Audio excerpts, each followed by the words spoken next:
Mentioned to me around an app. You're building an app at the moment. Can you give us some insight into that? What you're thinking, and is that what you're going to focus on in the next 12 months? Let's say. Yeah, sure. So, well, basically, there's a huge mental health crisis across the world and in Ireland, and there is some solutions out there, but I feel that the issue is not getting nipped in the bud. You know, we're trying to put a plaster on a wound, and that's not going to work. So, what I can't say too much because it's still very early days. But yeah, over the next 12 months, I will be working on Saoirse. So, Saoirse in Irish means freedom. And essentially, we want to give kids the freedom to manage their mental health.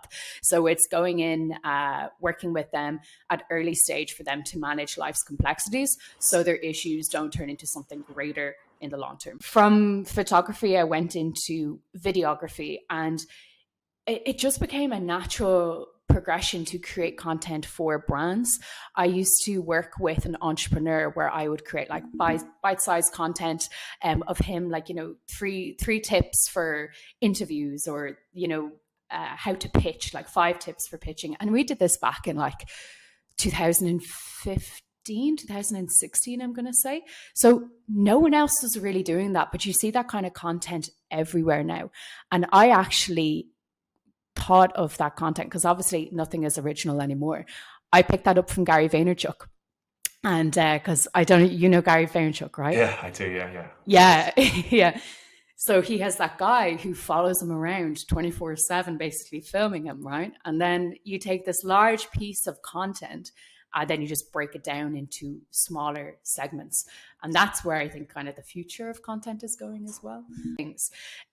But a lot of that comes from writing. So I write quite a bit. I try to write like for a half an hour in the morning of just whatever comes to my head. There's this book called The Artist's Way, and it's by Julia Cameron, and it's kind of like you can go on like the Artist's Way retreat, and it's about like developing your creativity. But one of the things she has is the morning pages. So you would just wake up, first thing you do, and you write 3 pages of like pure consciousness, stream of consciousness, whatever comes to your head, doesn't matter what it is. But what that does, I find, is gives me space before, you know, looking on Instagram or checking your emails. It gives your mind space to think.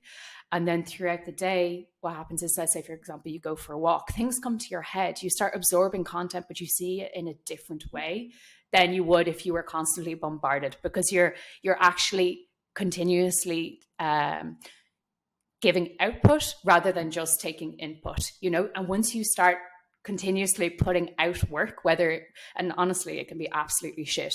Your writing can be shit, your photography, like your video, you could start graphic design, it could be so bad, but if you just keep doing it, something will click.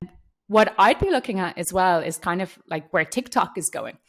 I find that fascinating. It's definitely, I would say, more powerful now globally than Instagram and Facebook as a platform. But I also think the fact that people are using TikTok for searching as a search engine is wild. So, well, because we're consuming video content, you know, so much now, they're using it as a search engine. So I do think that's absolutely fascinating to see where that will go. And like for anyone that's into digital marketing, I would be focusing on that as a platform for the future.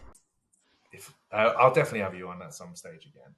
But if you could bottle up one personality trait that you have yourself, Ruth, that you could pass on to others, what would it be? Yeah. Adaptability and embracing the fear of failure. I'd say. Well, like, yeah, I would say so. I think adaptability is so, like, it's so important right now, because if you don't, like, there's so much change when it comes to technology and the job market as well. If you don't adapt and learn to grow with the technology and embrace it, I just think you're just gonna be completely left behind. And then also embracing the fear of failing. Like, you're better off failing 100 times than being successful, rather than just not trying. So yeah, I wish more people would do that.